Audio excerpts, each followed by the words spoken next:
Dober večer vsem skupaj. Hvala, ker ste se udeležili danes nocojšnjega večera, ki ga bomo posvetili temi narave. In sicer ta večer je del razstavnega projekta Soobstoj, ki govori o naravi, o našem odnosu do nje, o okoljskih problemih in tako naprej.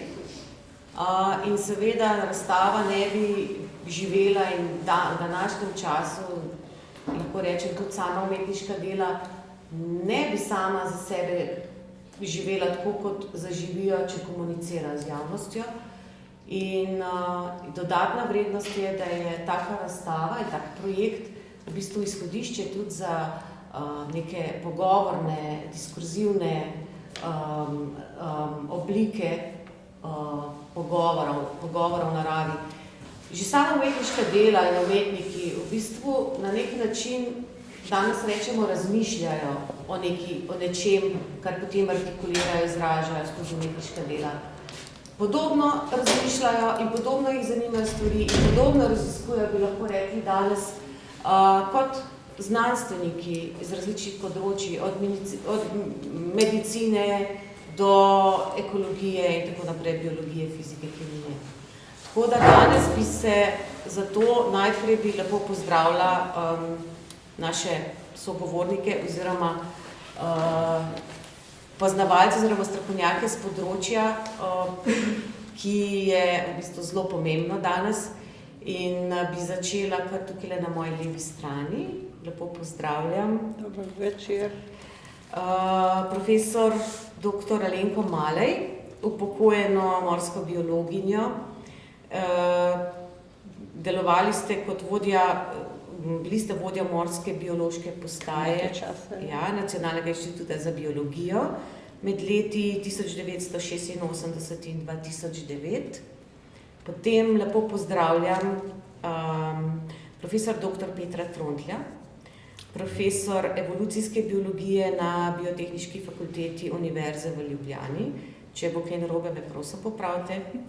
In pozdravljam profesor dr. Polono Tratnik, intermedijska umetnica, profesorica na Filozofski fakulteti Univerze v Ljubljani, znanstvena svetnica na Inštitutu IRIS za raziskave, razvoj in strategije družbe, kulture in okolja. Dober večer. Dober večer. Mogoče s Polono bi se kar tikale, ker že dolgo časa sodelujeva skupaj, če dovoliš. Seveda. Da bo lažje steklo. Drugače pa, ko sem jaz brala te vaše biografije in vaše reference, me je srce preletel, koliko znanja in koliko enega raziskovanja je v vašem delu, je podlaga za to, kar delate. In si rečeš potem, kako bom sploh postavil primerna vprašanja, ampak mogoče bomo začeli s splošnimi, čistimi preprostimi, ki pač večino zelo zanimajo in ki so na neki način tudi povezani s samo razstavo. Moram povedati tudi, da dr. Malej in Polona Tratnik sta piski znanstvenih besedil za katalog, ki je v tisku in bo izšel približno čez en teden, 14 dni. Profesor dr. Peter Trontlj pa je tudi sodeloval na nek način pri razstavi z umetnico Uršo Vidic, ampak bi zdaj se spustili kar globoko v meso tega pogovora, pa bomo potem sproti. Se pravi, vsi ste nekako znanstveno povezani z naravo, se ukvarjate z njo. Povezani ste tudi s pričujočim projektom Soobstoj in posledično, če ne prej zdaj, povezani z umetnostjo. In ker bomo danes se pogovarjali ne o sicer samo zelo obrabljeni besedi oziroma vprašanju problematiki pereči temi človekovega ravnanja z okoljem, ki je tudi izhodišče narave, bomo v tem kontekstu tudi razmišljali o razmerju med znanostjo in umetnostjo, kako to vi vidite iz svojega vidika. In zdi se mi, da vaša zasedba v bistvu kar sama po sebi nekako ponuja možnost za raznolike, zanimive lahko tudi radikalne ali pa zelo polemične misli o tej temi, o razstavi, o umetniških delih, o vprašanjih. To je bila tudi v bistvu, tako kot sem že rekla, izhodiščna ideja projekta, da bo čim bolj multidisciplinaren in da bomo dobili z njega neka nova sporočila in da bo to neka platforma za razmišljanje. No, pa vam zastavim zato kar takoj na začetku vprašanje. Pejmo. Iz zgodovine vemo, da sta umetnost in znanost od nekdaj prepletene, povezljivi ali kako drugače, ne? Danes pa se to v bistvu vidi predvsem v kontekstu teh perečih tem okoljskih v zvezi z ekologijo, človeškim obstojem, tako je tudi na nek način soobstoj je naslov te razstave. Kakšen pogled imate konkretno vi na to razmerje? Kakšna je vaša izkušnja? Kje vidite smisel, pomen, pasti, prednosti povezovanja narave, znanosti in umetnosti? Mogoče bi začela z vami, gospod Trontelj? Lahko. Lahko. Ja, zdaj sploh ne vem, kje ne začnem, ampak ker sem bil povabljen k sodelovanju kot svetovalec pri teh projektih, seveda vidim ta konkreten del znanosti kot servis umetniku, umetnici, da tiste informacije, ta faktografski del, trenutno aktualne stvari, povezave, zakonitosti, nadgradnja vsega, tisto globje, bistvo pa je stvar umetnosti. V tem konkretnem primeru bi tako videl. Sicer pa je odnos lahko tudi obrnjen, ko so recimo umetniki v funkciji znanstvenih ilustratorjev in njihove umetniške veščine pridejo nam znanstvenikom zelo prav, da nam tiste stvari, ki jih sami ne bi znali narisati, pomagajo. To bi bila mogoče čist osnova, gre pa seveda stvar še marsikam globje lahko. Jaz bi se navezala kar na to, ker je naša prva izkušnja je bila točno to sodelovanje z umetniki že v 90-ih letih, ne pravzaprav šele v zadnjih desetletjih, ko je to bolj, se mi zdi, pogosto, je bila ravno zaradi znanstvene ilustracije. In tu je pač z akademskim slikarjem, ki je sicer živel na Obali, Aleš Sedmak, in pa z profesorjem na Likovni akademiji, Zdravkom Papičem. Nekako smo se, oni so potrebovali našo, bi se reklo, tisto znanstveno osnovo, želeli so pač organizme, ki so jim bili v morju, najbrž vsi poznate kakšnega, ki je vaš najljubši, ali pa tudi ne, so želeli nek spekter ilustracij narediti. No in potem smo se mi srečevali, smo opisovali, smo gledali kako in kaj. Smo pa potem to sodelovanje nadgradili in moram reči, takrat sem bila zares presenečena. To je bilo takrat prvič, da sem se jaz srečala s tem, da je to umetnik na drugačen način predstavi neko temo, ki je nam nekako bolj suhoparna, ker smo imeli v Piranski galeriji, je bila razstava ob 30. obletnici Morske biološke postaje in poleg teh čisto faktografskih, da tako rečem, od teh ilustracij, ki so bile zelo lepe, no to gotovo, in pa naših prispevkov, kjer smo pač podali take in drugačne podatke o morju, onesnaženju, so skupino študentov na sredi največje dvorane v Piranski galeriji naredili pravi otok. In na tem otoku, kar je bilo tisto, kar je pravzaprav pretreslo, je bil lep, ampak so nametali nekupe smeti. In dejansko se mi zdi, da vsak, ki je stopil, je pravzaprav najprej zagledal otok in smeti. In mislim, da tu je bilo recimo ena taka provokacija, lahko tudi rečemo, ne, da ne pričakuješ, da tudi umetnost zna na drugačen način predstaviti temo, kot mi sicer v številkah pa v slikah. No. Tako da tu se mi zdi ena prednost, ki jo umetniki imajo, ki vsaj večina nas, no jaz zase lahko govorim, nimam, da bi znala nekako svojo temo prikazati na en način, da bi drugi tudi čutili tisto moje navdušenje, recimo, ne vem, za meduze, ne. Medtem, ko smo sodelovali z Robertino Šeblerič, je bilo drugače, ona je to znala narediti, ne. To je, se mi zdi ena lepa stvar, no. Mogoče Polona, da dam kar tebi Ja, mikrofon. zdaj si vodoma rekla, da začneš s preprostim vprašanjem, ne,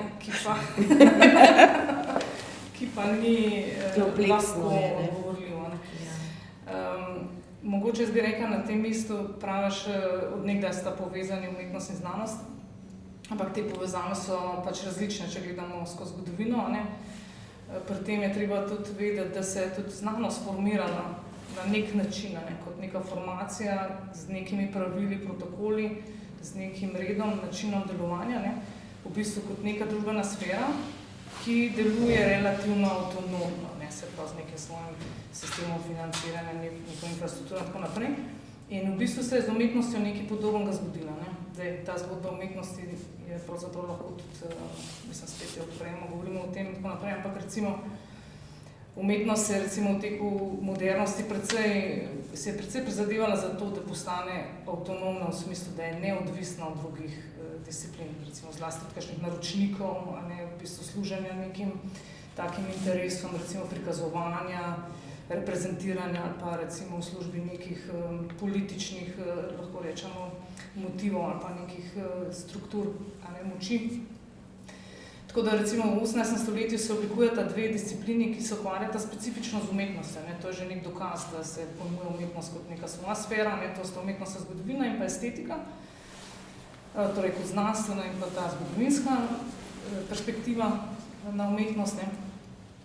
In pravzaprav umetnost se zanima za neka vprašanja, ki so tudi lahko sočasno ali pa nekoliko zatem, predtem naslovljena tudi v okviru znanosti, a ne. Na primer v času modernizma kubizem naslavlja vprašanje opazovanja, prostora, časa in tako naprej, ne. Prinese neke nove načine gledanja na objekta, ne, in vključevanja opazovalca v ta predmet, ki ga opazuje, ne. Torej, lahko tukaj razpravljamo o tem, kakšne so vzporednice recimo z nekim znanstvenim raziskovanjem, ali pa recimo filozofskim tudi, a ne, preizpraševanjem. Ampak kot projekti se pa pravzaprav razen recimo umetnost v zgodovinski avantgardi, ne, kjer imamo recimo že tam v 20. letih 20. stoletja, ne, interes za neke futuristične tematike povezane z vesoljem, razvojem tehnologij in tako naprej, ne.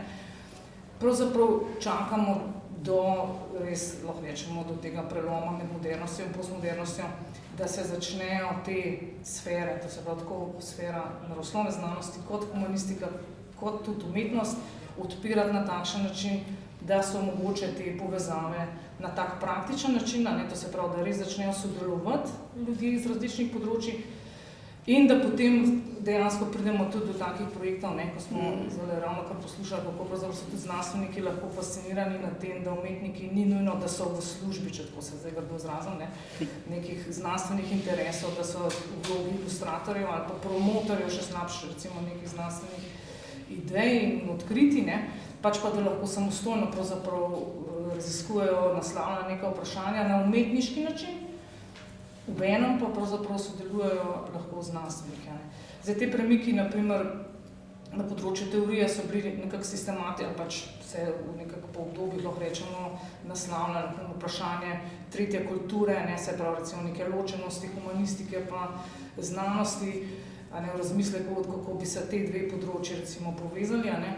Potem recimo snov je bilo to nekje na sredini 20. stoletja, potem imamo Novotny in sodelavce, ki naslovijo vprašanje znanstvene formacije, ki v bistvu se spreminja, to se pravi, prehaja od te tradicionalne forme, zaprte znanosti, kjer so specializirani raziskovalci in ne sodelujejo z drugimi disciplinami, ne, do neke oblike, ki so oni poimenovali znanost drugega načina, ne, ki v bistvu omogoča to interdisciplinarno sodelovanje z drugimi področji, ne, in potem recimo neka nova konstelacija ali pa neki isti raziskovalci, pa neki novi, znova naslovijo ta problem s tem, da poudarijo družbeno odgovornost znanosti, to se pravi, da v bistvu znanost mora iti, oni rečejo, mora v bistvu iti v agoro, da preveri, ne, kaj pravzaprav je za družbo pomembno, kar naj znanost počne. Ne.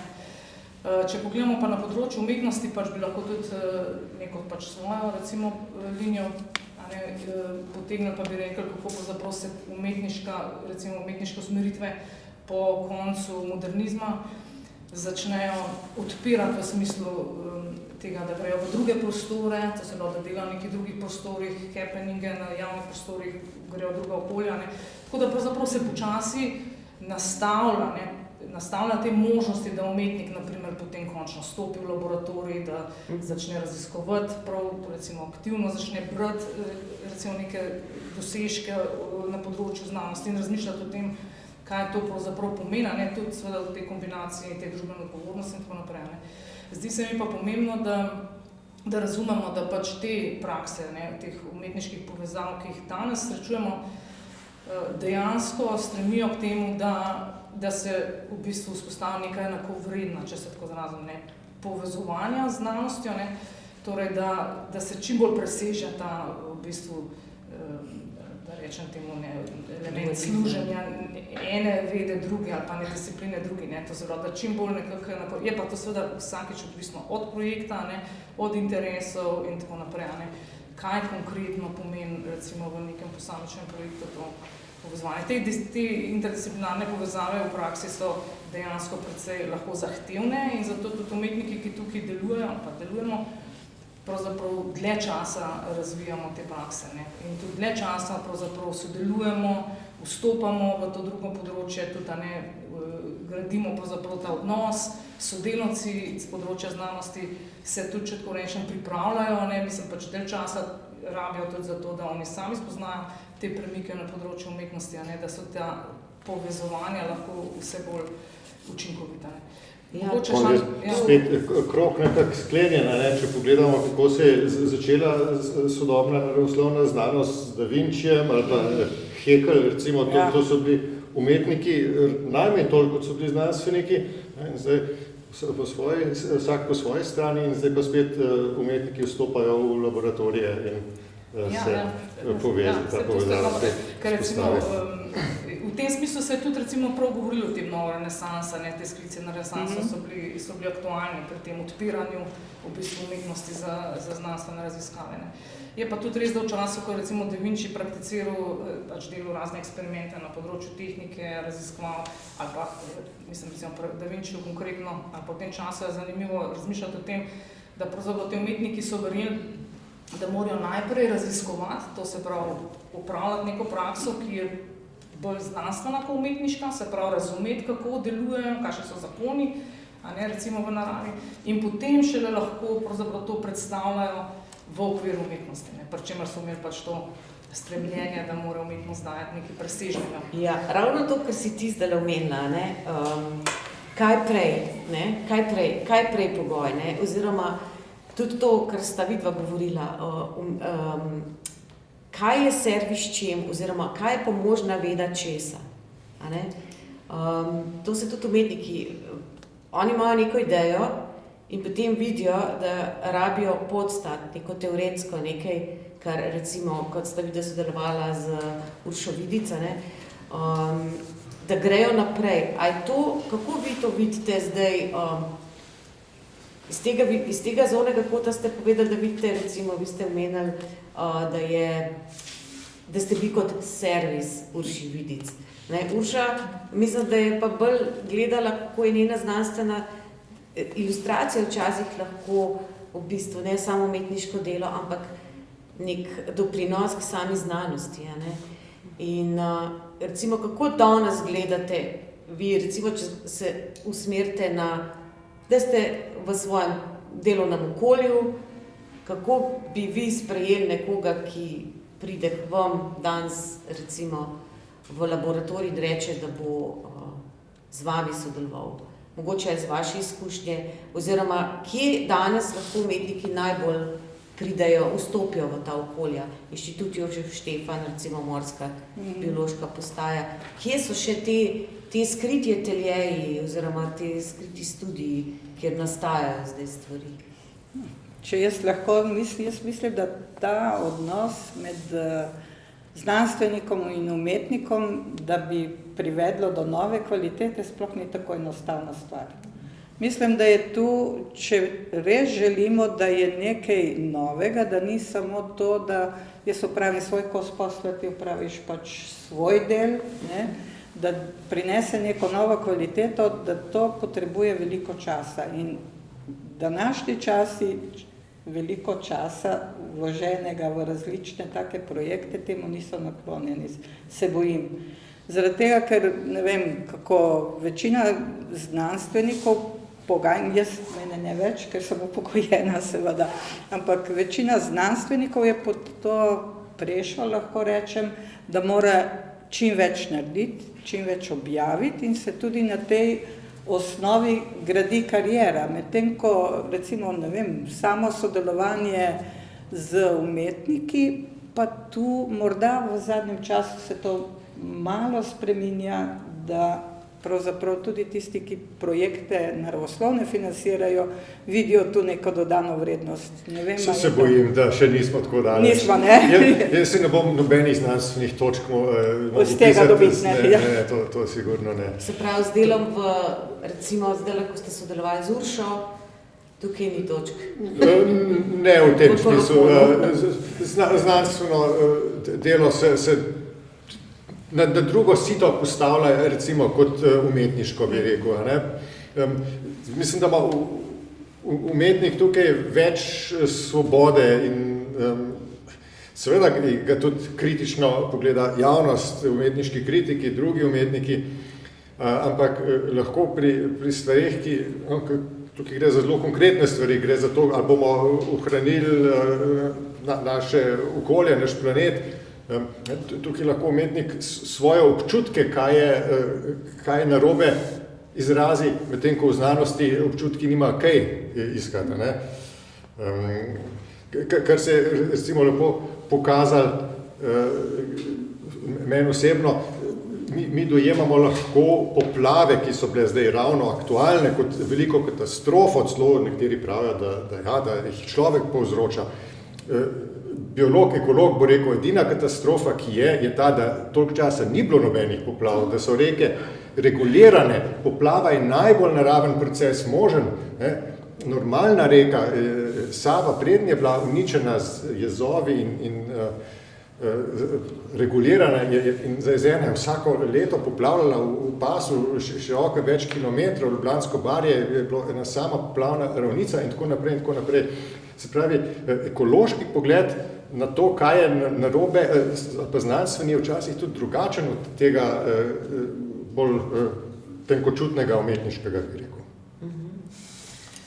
Jaz mogoče izpostavila dva vidika. No? Ti si rekel, recimo, če pride nek umetnik, recimo do znanstvenikov, ne, se srečujemo... Ti si oboje, ne, v enem. Ja, recimo, jaz tako rečem, iz moje izkušnje, ko sem recimo začela, no, ko sem išla iz umetniškega področja, ne, sem tudi verjetno imela nekaj teh naivnih idej, ne, ker sem si predstavljala neko idejo, zgradiš pravzaprav v tem svetu umetniškem, ne, in potem misliš, nekaj slišiš, bereš in tako naprej in si predstavljaš, kaj bi lahko bilo in misliš, tole bi se pa lahko realiziralo, potem se pa srečaš z nekimi omejitvami, ne, to se ne da, in tako naprej in pač prideš potem na realna tla in se začne neko čisto drugo sodelovanje. Ne. Tako da verjetno je veliko še vedno ne, takih, rečemo, ustvarjalcev, ne, ki pač imajo te lahko naivne predstave in lahko na tak način prihajajo tudi do znanstvenikov, da razmišljajo o tem, da bi lahko oni za njih nekaj naredili, oni pa pač to svojo idejo pač imajo in jo lahko pač samo zrealizirajo, ne, kar ni v praksi zadeva. Ampak to mislim, da se recimo premika s tem, če imamo neke profesorje na akademiji, ne, recimo zdaj imamo Majo Smrekar na akademiji za likovno umetnost, ne, ki razumejo take stvari, pač lahko dosti zgodi umetnike pač pripravljajo na to, da te stvari niso take in da so ta sodelovanja bolj kompleksna. Ne. Drugo, kar se mi zdi, kar se nam zdi zdaj v tem hipu mogoče zelo daleč, ampak mislim, da sploh ni to daleč, da pravzaprav bi lahko bilo pred vrati, Je pa neka infrastrukturna rešitev, a ne, teh povezovanj. Kakšno smislu? V smislu, naprimer, mi imamo zdaj sisteme, ki so ločeni, ne, tukaj je omenjeno znanstveno področje, ne, deluje na način, moramo imeti znanstvene rezultate, to pomeni, to so članki, tukaj so zelo točno določene stvari, kje boš objavljeno, da bodo kakšne točke prenesene in tako naprej. In seveda znanstveniki so obremenjeni s tem, da morajo te rezultate predstaviti v znanstveno relevantnih revijah. Ampak obenem morajo znanstveniki tudi komunicirati širšo javnostjo, no, kot sem prej rekla, recimo, ta znanost drugega načina pač zahteva to, da se te raziskave, ali pa kar se počne, preverjajo tudi širšo javnostjo, ne. In tukaj je neka točka na možnost vstopa, ne.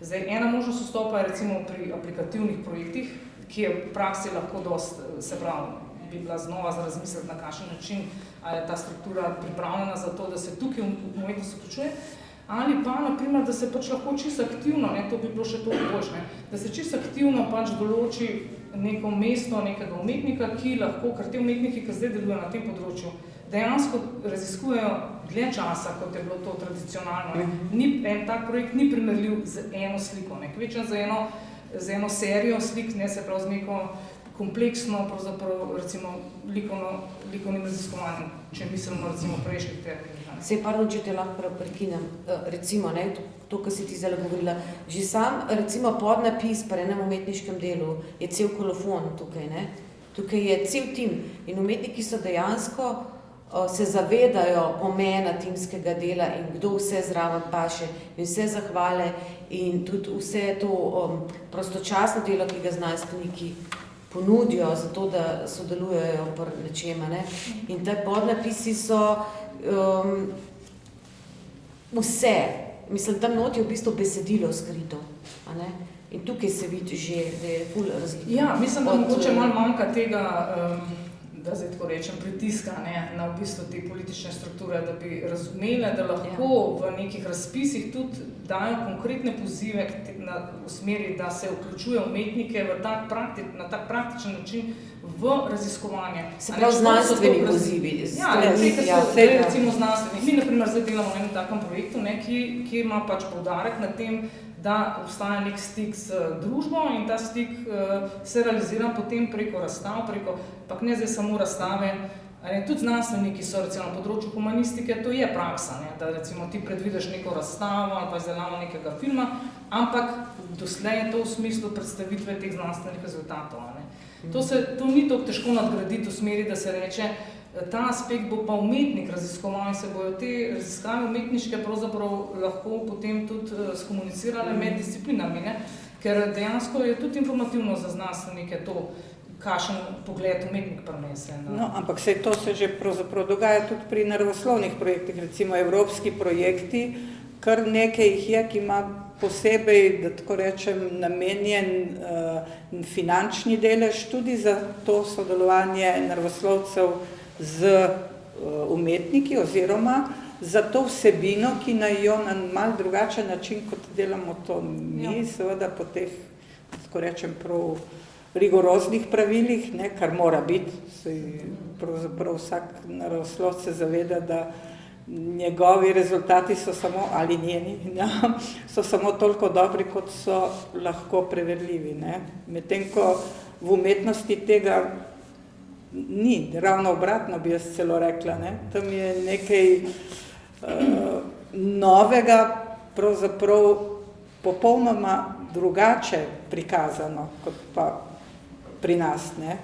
Ja, saj mislim, da mogoče nekaj še rabimo, a ne, tega dozorevanja, ali pa da pridemo do točke, da razumemo. Recimo bil je en projekt, to so sicer Američani delali na temo sintezne biologije, ne, pa so razmišljali, da bi morali tudi humaniste vključiti v ta projekt. Ne. Kaj se je zgodilo? Pričakovali so raziskovalci z področja biologije, da bojo humanisti pravzaprav samo smernice dajali o etičnih vprašanjih, ne, se pravi, da bojo samo govorili o tem, semafor pravzaprav bi, ne.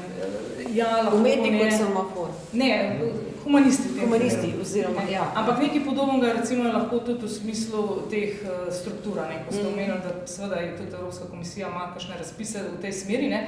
Ampak recimo, če gledamo te razpise, dostikrat so poudarki tako zelo specifični, a ne, se pravi, treba promovirati umetno inteligenco, je treba inovativno in tako naprej. Skratka, neki poudarki so neke zahteve, ki, ne zdaj, da tako rečem, pač pravzaprav lahko omejujejo ali pa definirajo to umetnost v nekem uporabnem smislu, ne, odvzemajo neke te svobode, ki se mi pa zdi, da je zelo pomembna, no, za umetnost. Ne. Je pa ta svoboda, ne, pri Mihatu Godcu, na primer, je tudi en tak, pri njegovem delu Roskov je en tak zelo lep primer dobrega sodelovanja z, recimo, postajo, to bo Miha vedel potem več povedati, za postajo, kjer raziskujejo organizme, ki jih je on uporabil tudi v bistvu v svojem delu in gre za bioart, kot Polona se ukvarja z bioartom, ne.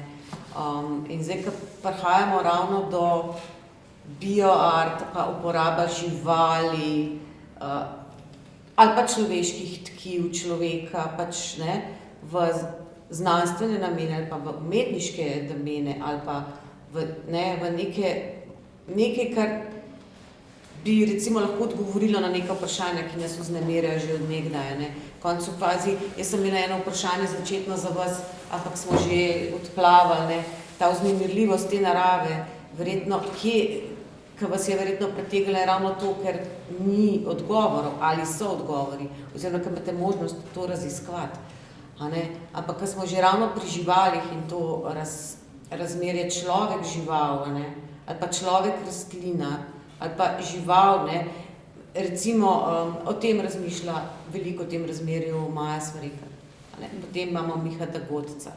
Potem o tem razmišlja v končni fazi, tudi se bomo dotaknili umetnika Borisa Beje, ki pa ne posega znanstveno, ampak se ne ukvarja toliko z biologijo, fiziko in s temi naravoslovnimi vedami, ampak z družbenega vidika gleda na to povezovanje in povezovalen element cvetlice ali pa rastline, rože med ljudmi, ko si jih poklanjamo, ne. Se pravi, to povezovanje, pa če ostanemo nazaj pri živali, ne. Jaz sem si tle postavila eno vprašanje in sicer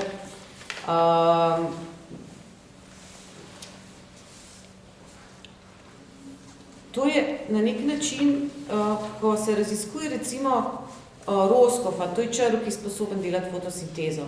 To je črv, ki ga uporablja Miha Godec, je del njegovega projekta. Kako vi gledate na to, ko se uporabi živi organizem v umetnosti in je pač na razstavi, je v nekem kontroliranem okolju? Kako gledate vi zdaj etično na to? Kaj to pomeni z vidika, ne vem, poskusov, kakor, končni vezi tudi vi uporabljate, ne, kiva in te stvari v svojih laboratorijih, oziroma spekulativna umetnost ali pa spekulativna znanost. Kaj je to? Jaz mislim, da občutljivost ljudi na to vprašanje pravzaprav se je dejansko razprla šele precej v novejšem času, ne. Jaz se ne spomnim iz svojih začetkov, moram reči, da ko sem jaz začela biologijo študirati, kar je že davno, res, ne, smo imeli mi vaje pri fiziologiji, pri različnih, kjer smo morali dekapitirati žabo. In če ti nisi bil tega sposoben narediti, odsekati glavo. Aha. In če tega nisi bil sposoben narediti, nisi naredil kolokvija. Ne, to se pravi, v bistvu je to, ne vem, takrat se je pač zdelo to nekaj najbolj normalnega, da za ti prid tvojega znanja žrtvuje življenje žaba. Ne. Zdaj danes mislim, da je občutljivost to zadevno precej večja, je pa malo nižja, če tako rečem, čim nižje v sistemu gremo. Ne vem, a se motim? Je tako. Zoološkem mislim, ne? Vse so postavljeni kriteriji, kaj naj bi bile čuteče živali, to so vretenčarji in glavonožci med nevretenčarji. Vse ostalo velja za neproblematično v smislu poskusov, pa uporabe v znanosti ni treba teh dovoljenj, kot da te črvi nam vsaj uradno ne zdijo problematični, stališča stroke. Zdaj, če kdo drug celotno življenje vidi kot nekaj, kar se ne sme za človekovo na nek način Veselje, se umetnost je tudi veselje, žrtvovati potem to zna biti problematično, ampak jaz se s tem mislim, da ne bi strinjal. Ne. Je pa zmerno vprašanje, žrtvuješ nekoga drugega, dokler umetnik se v umetnosti je razkazovanja in zlorabe organov in tkiv kar precej, ampak to ponovadi pol umetniki delajo na svojih organih in tkivih. Še kle mislim, da so bili celo v tem prostoru, kakšni od teh umetnikov, ki so znani potem, do takrat ni problema, koliko pa smemo drugih živih biti za take stvari namenjati, je pa vprašanje, kjer se zaostrujejo, mislim, da kriteriji. No, vprašanje je tudi, kaj umetniki čutijo pri tem. Ja, Zdaj ni samo na naši strani, ne, vprašanje je etike, dela z organizmi. Miha Črvom se zelo dobro godi. Mislim, da so v teh nekih kontroliranih okoljih še celo, ime še celo bolje, ne? Mogoče. Polona, ti si delala z lasmi, tkivi. Ja, človeškimi. Ja. Potem je bil razlog tudi prav v tem. A ne? Aha. Ampak, mislim, prav to kompleksno vprašanje, ne bomo mogli zlahka Ja. Ampak v osnovi, recimo, vidimo, da družba nekako sprejema še vse, to se strinjam se, da se dogaja to, da ta senzibilnost se veča in pač kriteriji, etična komisija razsoja v tem, recimo, kada so neka vprašanja, kdaj kakšne živali, ne uporabljati. Za umetnost zaenkrat nimamo etične komisije, čeprav nekateri mislijo, da bi bilo dobro, da jo imamo. Zdaj, če pridemo v sodelovanja, potem imamo znanstvenike, kjer se bo to realiziralo v njihovih okoljih, oni bodo to zahtevali, recimo, in da potem takoj zapademo pod ta režim. Čeprav v okviru, recimo, enega mojega projekta, ko smo delali delali smo človeškim tkivom, in smo dali vlogo na etično komisijo, smo v bistvu dobili odgovor, da se etična komisija ne bo do tega opredeljevala, zato ker gre za umetniški projekt. Tako, zanimivo, se pravi, v bistvu so se distancirali, ker so oni etična komisija. Se pravi, skoraj ne morem verjeti, da je lahko to stališče komisije. V umetnosti je potem dovoljeno. Dvolično. Ne, mislim, da težko rečemo zdaj kar dovoljeno, so tam neki tretji regulativi, ki spet lahko dovoljujo.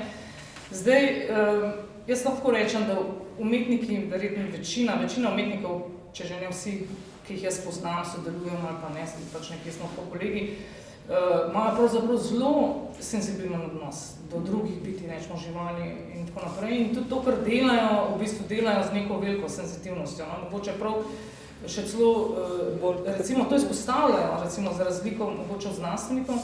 En tak zanimiv projekt, v katerem dela z Adam Zarecki, je z temi laboratorijskimi mišmi, kjer je šel na Portugalsko, imajo klet, kjer imajo te miši za eksperimente in je raziskoval, v bistvu to postopanje s temi mišmi, rečemo po.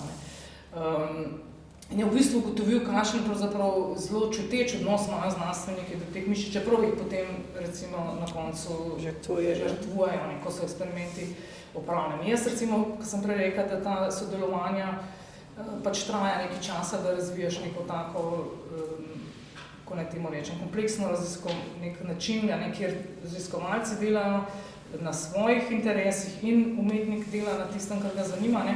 Smo na primer prišli do ene točke, kjer je mene zanimalo v bistvu obrniti to logiko te uporabljivosti živali za človeka, za dobrobit človeka, na način, da bi te miši, ki so gole v laboratorijih, ki odslužijo, se pravi, ki so v bistvu že preporabljene, so v bistvu obsojene na smrt, da bi jih v bistvu, da bi jim vzpostavili imunski sistem in jih prenesli v domače okolje in v bistvu jih imeli kot domače živali.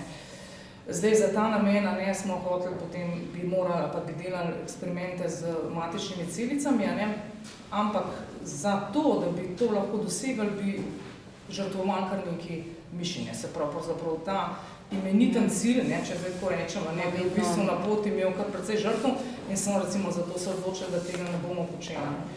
Je pa mogoče še to zanimivo na to temo. Maja je imela tudi, da sem rekla, izkušnjo z... Ti si v Maji pisala nekaj tudi. Ampak recimo ona je imela izkušnjo z temi, to se pravi, nasprotovanjem proti njenemu početju z takrat pes, raziskala zvezi s psom in volkom. Moja izkušnja recimo iz leta 2003 sem razstavljala na eni razstavi Art Biotech v Nantu v Franciji, to je bila ena biotehnološka razstava, kjer so bili taki projekti, kjer smo delali, jaz sem imela človeška tkiva, ampak drugi so imeli pa kakšne druge, recimo žive entitete. Takrat so se ljudje organizirali v nek protestni shod, ne, pred otvoritvijo se je zgodila, se je v bistvu en tak kar močen protest zgodil. In ta protest je bil, kaj pravzaprav tematiziral, je problematiko vključevanja živali in žrtvovanja živali za umetnost. Ne. Mi smo potem, takrat res ni bilo nobenih takih žrtv in je bilo potem to razloženo, da dejansko se nič takega ne dogaja na tisti razstavi, ampak je pa bila to mogoče tudi priložnost, da je to, kar počnemo, bilo sploh videno. Ne. To se pravi, da so na ta način ljudje sploh opazili, ker mogoče najslabše, kar se v umetnosti lahko zgodi, je to, da je spregledana, da je ignorirana, da je publika hladna in da se pravzaprav ne dotakne, da sploh ne pride do sploh vprašana, ne? Da se sploh ne začnejo spraševati. Ne? To se mi zdi, da mogoče je za umetnost nek neuspeh, ne? Čeprav bo nekdo prišel nazaj z očitkom, da pravzaprav ne sme biti provokacija na sebi namen, ampak prej recimo, vi ste lepo povedali, kako je umetnost uspela tam prav z neko tako provokativno akcijo neke vprašanje nasloviti. Takrat šele lahko pač sploh braniš oziroma dobiš možnost argumenta, ne? Debata se razprava se takrat lahko Maja Smrekar recimo razloži koncept hibridne družine ali pa Miha Godec razloži vse te njegove objekte, projekte z vodo, recimo, kaj voda nosi vse.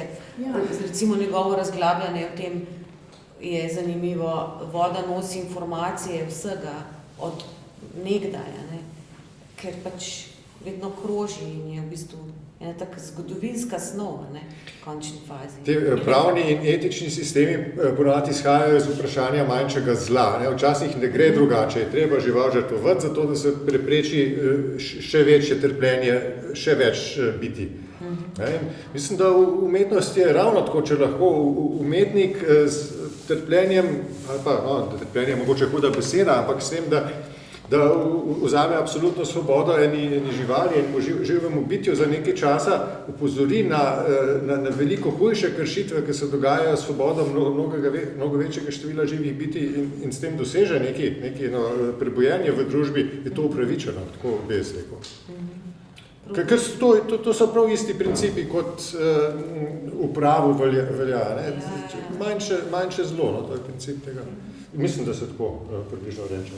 Ja, čeprav recimo, če v praksi gledamo, kakšne so tako neke take splošne razprave, kadar se v umetnosti pojavljajo živali ali pa se to vprašanje načne, se nekako dosti hitro zapre z odgovorom, češ umetnost nima te pravice. Ne. Znanost jo ima, zaradi tega, ker služi višjim ciljem, umetnost pa ne bi bila in potem smo tam nazaj nekaj. Ampak na srečo se pri umetnosti ustav etična komisija, pa reče. Zanimivni so te, tudi spekulativni projekti, recimo od Urši Videc,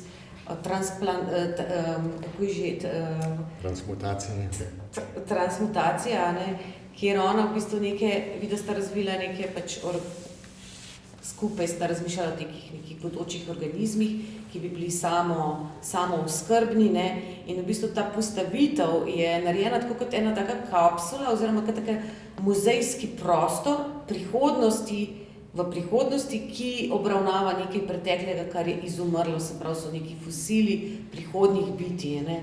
To je v bistvu tako časovno preskakuje naprej pa nazaj, ne.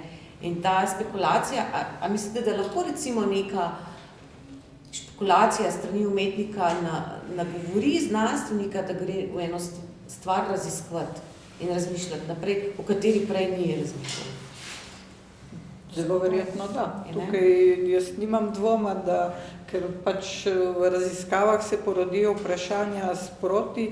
Po eni strani seveda temeljijo na tem, kar do takrat spoznaš, vidiš, miriš, razmisliš, ne, po drugi strani pa ravno to, da te nekaj novega, pravzaprav, da tako rečem, šokira, te spodbudi, da greš lahko v neko drugo smer, v kateri sploh nisi razmišljal prej. Tako da jaz pozdravljam to da se tak odnos vzpostavi. Jaz bi, tlej vam še ogromen vprašanj, ampak ker ste zelo sogovorni, no, kako bi mogoče sta zadnjega postavila, pa potem predala še malo vprašanja ostalim, da ne bom samo jaz. Beseda antropocen je tako zrabljena, ampak vedno znova se jo poslužujemo, da z njo opišemo stanje in težave prostora in časa, v katerem živimo zdaj, ko je res kriza.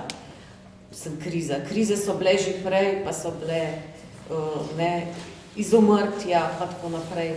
Ampak kaj vi, jaz sem brala različne tekste o tem, kaj je to antropocen, kdaj se začne. Jaz bi vas vse tri prosila, da mi razložite svoj pogled na to. Oziroma razložite vi, kaj je to antropocen, da pač dobimo en tak... Težko bi razlagala jaz mislim, da tu je, če osnovni namen besede, ki sta jo skovala pravzaprav klimatolog in biolog, to se pravi, da je že to nekaj povednega, je bil, da človek v nekem času začenja tako vplivati na našo zemljo kot sistem, da je to na nek način nova geološka doba. Tako da je, tako kot pač geologi skozi od nastanka zemlje naprej po nekih pač merilih določajo različne dobe, antropocen naj bi bila doba, ko se je pravzaprav na zemlji toliko stvari spremenilo zaradi delovanja človeka. Je pa tukaj, da se mi zdi precej še odprto, se geologi ne strinjajo, tudi komisijo, ki se s tem ukvarja, da se ne strinjajo, kdaj pravzaprav ne bi se ta doba začela kot del holocena, kot zadnjega. Vse to je to vprašanje. Ja, zdaj jaz nekako meni je blizu ta zamisel v zvezi z recimo uporabo atomske bombe. To, kar se mi zdi en tak res prehod, čeprav verjetno so še druge hude stvari, ki so se zgodile ekosistemov zaradi ljudi. Ta koncept antropocena v smislu stratigrafije, datiranja geoloških obdobij bo postal, oziroma je smiseln samo, če se projiciramo v prihodnost in gledamo za nazaj, kako so se te sedimentni sloji spreminjali in takrat se bo tudi videli, kdaj točno in kaj je tista. En čas se bo sigurno ta povečana radioaktivnost poznala, ampak tudi tam razpolovno dobo in bo tega enkrat konc. Bodo stvari, bodo spremembe, vprašanje, koliko ostre, zato jaz mislim, da ni toliko, zdaj je to bilo leta 40, leta 60, je dosti vseeno v geološkem času, po moje. Je pa po moje dosti povedno o človeški naravi, da mislim, a je treba, vse smo skoraj naredili narobe, kar se je dalo narediti, zato da bi si zagotovili nekako ekološko prihodnost na planetu in kako bomo pa zdaj imenovali to, kar smo narobe naredili. Ja, dajmo posebej imenovati. Jaz mislim, da to malo kaže na nezrelost človeškega dojemanja posledic svojih lastnih dejanj. Ja, jaz mogoče ne bi definirala, mislim, da ste lahko definirali, kaj pravzaprav je antropocen, ta definicija je, mislim, da sprejeta ni to vprašanje.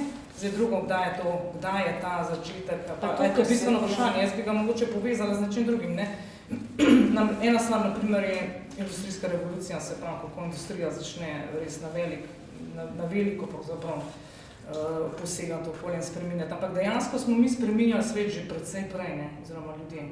Precej prej.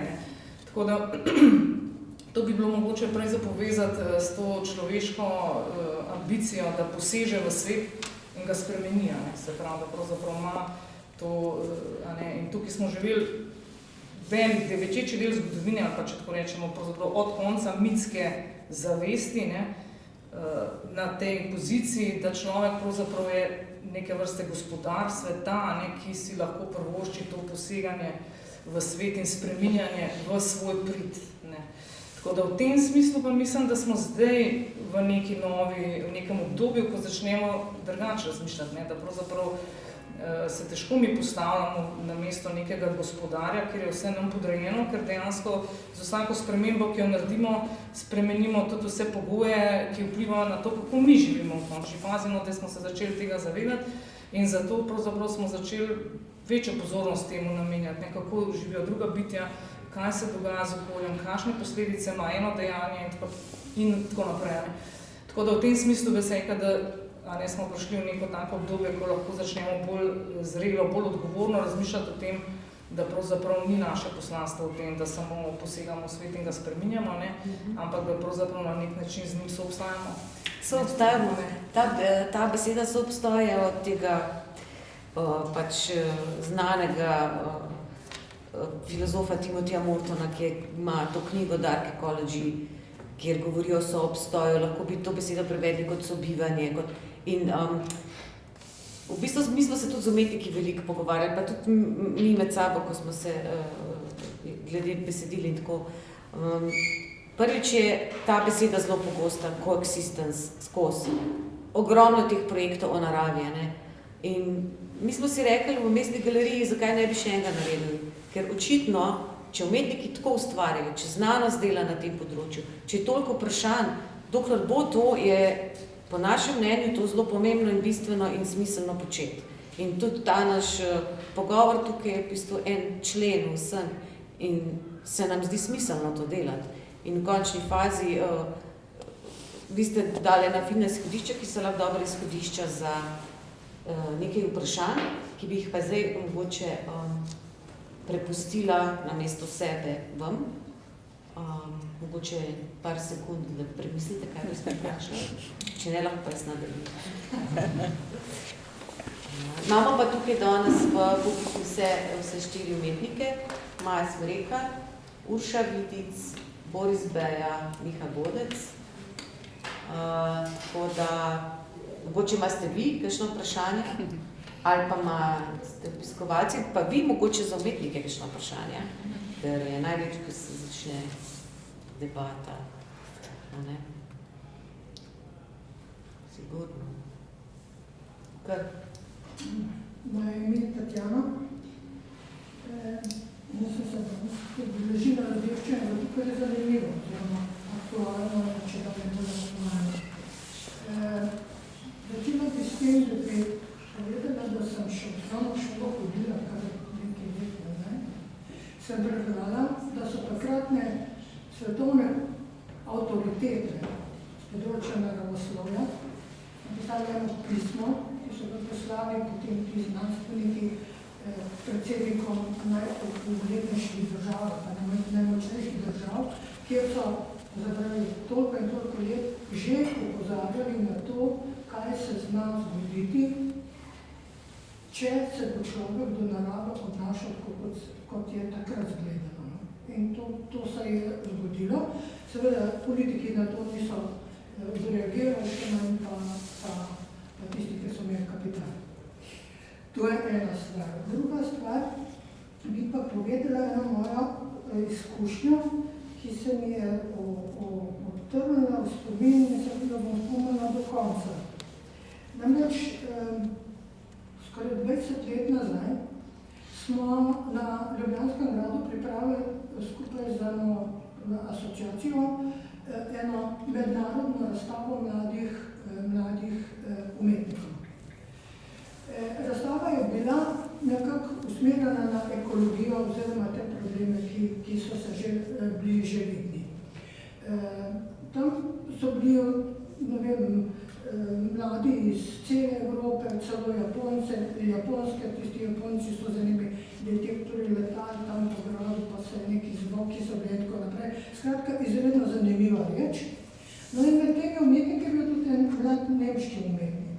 On je postavil eno stekleno komoro, noter je nas spustil, tako umestil jajčeca komarjev in dal vodo, sladko vodo in potem na komoro takole napisal napisal, da so tile komarji okuženi s HIV-om.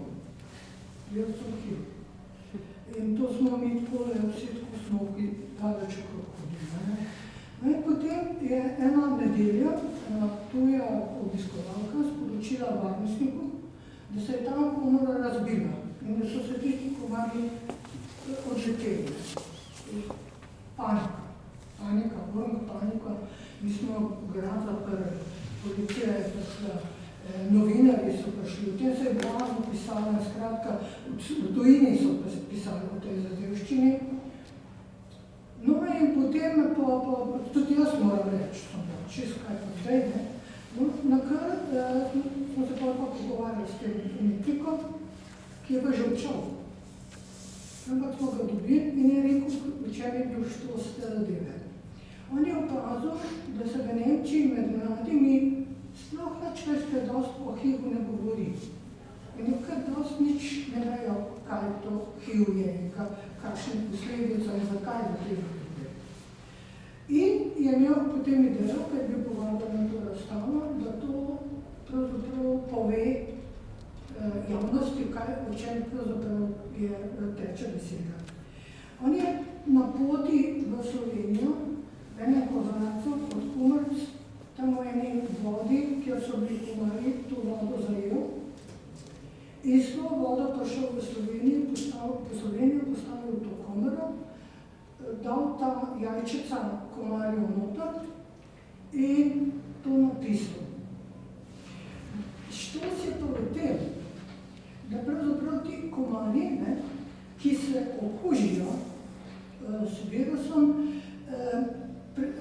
so okužni, prenašajo bolezen 2-3 ure, potem pa ne več. Kar pomeni, da ti komarji pri nas, ko so prvič niso bili noč okuženi, je prva stvar, drugič pa tudi, če bi bili so odleteli in niso bili več kužni.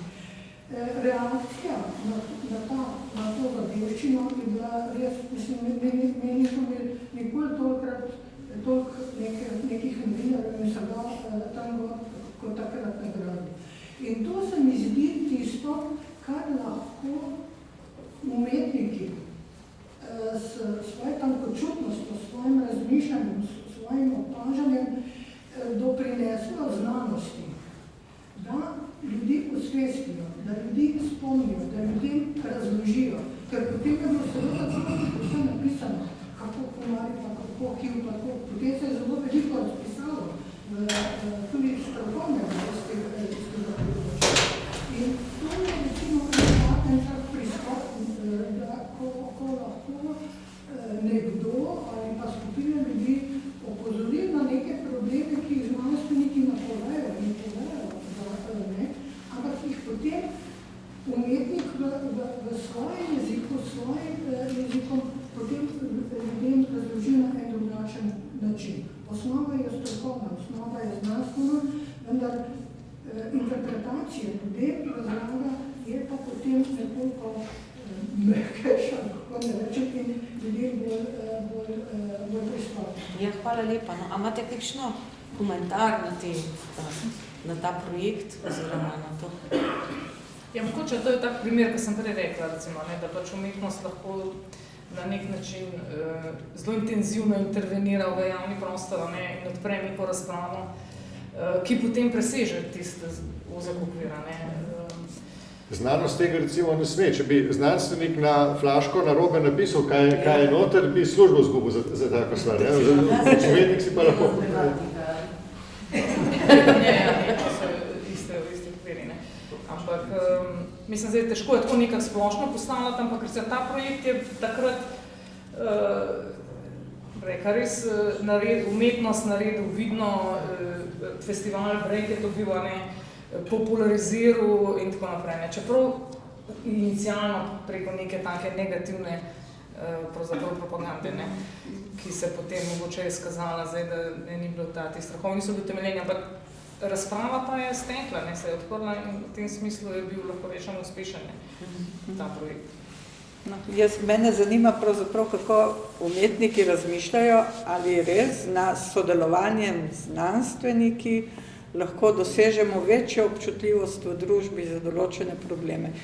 Recimo nam se zdi, vsaj osebno, jaz mislim, da imam kar nekaj takih izkušenj, da pravzaprav znanstvena dognanja, kakor že v neki fazi ljudi zanimajo, jih poslušajo in to, ampak, kot pravijo, tukaj notri, tam ven in naslednji dan pravzaprav že ne vedo več. Se pravi, ali umetnost tu lahko prebije to neslišanost znanstvenih dogajanj? Umetnost ima to možnost, da govori na estetski način, ne? Se pravi, da na čuten način te takoj postavi neko situacijo in v bistvu se sprožijo, naslovi neka vprašanja na tak nedeskriptiven, na tak res neznanstven način. In tudi ima neko svobodo, da dela stvari, ki jih v okviru znanosti. Ne? To pa so ovire, recimo smo prej govorili o teh sodelovanjih. Ne? Če deluje v sodelovanju z znanostjo, si pa težko prvošči mogoče neke take zelo radikalne, ali pač, ne, mislim, da je treba posebej o tem potem razmišljati. Ne. Težko se znanost recimo podpiše pod, kot ste rekli, pod take intervencije. Ne vem. Jaz nisem tako optimistična glede vpliva niti znanstvenega dela, niti umetnosti na družbena dogajanja. To so si vsi zapomnili. Že, ampak kaj je od tega potem bilo? Kakšni so bili ukrepi? A se je kaj naredilo s tem v zvezi? Umetnost spremeni ljudi, to je bistvo, ne pravni okvir, ampak ljudje se malo vprašajo. Mentaliteto, srca ljudi, to je to, kar mora umetnost nasloviti. Recimo Eduardo Katz, koga si imela? Eduardo Katz je nekaj davnega leta, nekaj kot začetek biotehnološke umetnosti, lahko rečemo, pač enkrat razglasil, da je naredil zajklo, ki se sveti fluorescentno, če je osvetljivo s določeno barvo, in da bo to zajklo prenesel, oziroma naj bi jo prenesel v osebno okolje kot domačo žival in tako naprej. Nalepo je plakate po Parizu in drugod in so potem na podoben način. Velika razprava je stekla, naslovnice so bile na to temo, kaj se to pravi, zdaj bomo zdaj takole spreminjali. Ampak to so v bistvu stvari bile, ki so se že dogajale, ne? Mi smo že spreminjali organizme, pač on je drugače postavil to vprašanje. Ne? Je pa potem kasneje recimo prihajalo ven neka druga spraševanja v zvezi s tem, a je on dejansko sploh kaj naredil, a so bile kakšni živali žrtvovane za to, kar je on počel, a sploh bil ta zajec narejen, a ga sploh dovidel in tako naprej. Skratka, ampak razprava pa je stekla, v tem smislu je ta projekt bil uspešen. Vsekakor je. Se tudi umetniška dela na razstavi so vsa v bistvu v razmislek in vsako delo, kjer je reakcija, bodi si negativna ali pozitivna, pomeni, da je stekla ta komunikacija. Ne? A še je kakšno vprašanje?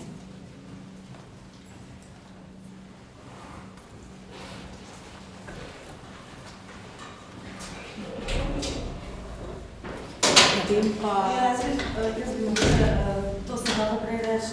Kot prvo, z vami se absolutno strinjam. V zvezi s tem, da ne samo, da časi niso temu naklonjeni, ampak da če bi neko enakopravno, kako rečem, raziskovalno sodelovanje se vzpostavilo med umetnikom in znanstvenikom, da bi za to res bilo potrebno res ogromno časa za obe strani, za vso to infrastrukturo, medisciplinarnost, tako naprej in posledično denarja. Ampak to je lepa misel, če bi se lahko tega dogajalo. Drugače pa, ne vem niti v bistvu na tak način, če je to zagledati, na tak binaren način, kdo je komu servis, kdo je pri komu v službi.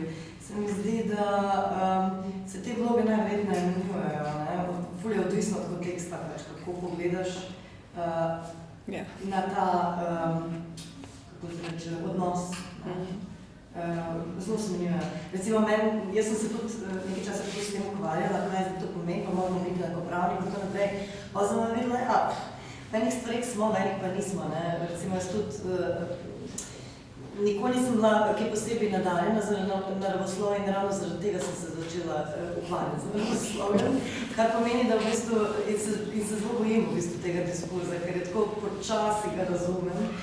In tudi v bistvu vsaka nova znanstvena tema, ki me zelo zanima, rabim res ogromno časa, da jo potem razumem. Vsaj toliko, da potem lahko nekaj naslovim, da to potem gre naprej od te fascinacije zgolj, ne? Ker se mi zdi to najbolj brez veze, da si nekaj fasciniran, pa bez tega nekaj narediš, pa je to to. Da si odgovoren do vseh, kako da rečem, področji, ne, ki jih naslavljaš. Druga stvar, ki sem pa že to so zdaj kar nekaj misli. Druga stvar, se mi je pa ta zdela zanimiva, da ste se pogovarjali o kako je ta naš kolega na Portugalskem, Adam Zarecki, kako je ugotovil v končni fazi, da tiste miši, ki so bile v končni fazi pobite strani znanstvenikov, ker so raziskovali neke stvari, najverjetne za človeštvo, kakšne stvari, kako lepo so z njimi. In ful mi je hecno, da je treba o tem sploh govoriti, čeprav je ful pomembno, ker nikoli se ne govori o tem, koliko pa kmet ful lepo skrbi za to kravo, ali za tega pujsa, ali za to jato kokoši. Poli podrejo glavo, čist isto. Ali pa zelo podobno bi rekla, no tako seveda se navežemo, ampak točno to neko, ne vem, mogoče ta fenomen manjšega zla, ki me zelo veliko plati, potem tukaj na delu, da pač navajeni smo tako živeti, pa nekako jasno je, da že s samim tem, kar smo na svetu, če ne, mi pa nekdo drug nekje drugje pač plačuje ceno za to. Pač, tako da... Ja, to razvijanje odgovornosti, no, se mi zdi, da je zelo pomembno, no. Ja. Ne sem, to se pravi v katerikoli vlogi, ne, kot umetniki, znanstveniki, publika, ne, to se mi zdi, da je pomembno na svetu. Odgovornost, ne, se pravi to razvijanje odgovornosti, ne, do, to se pravi, drugih biti okolja, ampak tudi razumeti, da pravzaprav se smo ljudje tudi narava, ne, smo tudi del narave, nismo izločeni iz nje in moramo tudi na ta način to razumeti. Velikokrat se je ločilo, ne, človek in narava, pa se je zdel hecen, ne, ali pa smo imeli v šoli narava in družba, ne. V resnici to zelo prepleteno, tako kot Boris Beja tudi zelo lepo v svojem projektu razmišlja o tej povezanosti, kjer je eno z drugim tako zvezano, da ne moreš tega ločiti. V bistvu človek je narava. Jaz mislim, da pa narava živa, ne živa. Del človeške družbe ne razmišlja tako. Ja. Velika večina vidi človeka kot ne del narave in podvrženega istim zakonitostim, temveč da si lahko dovoljujemo pač kot vrsta marsikaj več in tudi v škodo vseh preostalih biti na tej zemlji. Zdaj, ali je to, da si mi lahko vzamemo več pravic, ali je pa to samo vprašanje opazovalca in opazovanega, ne? In v tem primeru mi ne moramo biti narava, če študiramo naravo. Kaj pa je umetno po definiciji? To je to, kar človek naredi. Vse drugo ni, umetnih stvari ni, razen tistih, ki jih je človek naredil. Če je človek del narave, kaj pa umetno? To zelo hitro pridemo do tega, da edina možnost, da sploh govorimo o našem vplivu na naravo je ta, da se izvzamemo in da opazujemo, skušamo vsaj za čas opazovanja biti objektivni. Ja, boš pa narava tudi opazuje, pa študira nas. O tem pa sploh, če možno, da je inteligenca, ki nas opazuje, višja od te, ki jo sami projiciramo. Vse poznamo tudi, da se drevesa sporazumevajo, ko opažajo naravnost, komunicirajo. Jaz to čisto laično. Mislim, da smo se zelo malo zavrteli že v krogu in da v bistvu lahko začnemo nov krog, globlji, tako da ga pa zdaj prepuščam, mogoče bi na tem mestu edin, če sem koga še kaj prekinila, ne, to. O tem se še močkaj pogovorimo, tako neformalno. Drugače bi se pa jaz zahvalila vsem trem, da ste si vzeli čas, umetnikom, da so v bistvu zaradi njih sploh je razstava in je bilo možno to idejo speljati in publiki, ki pač jo zanima in podpira to in prihaja k nam. Tako da hvala vsem. No.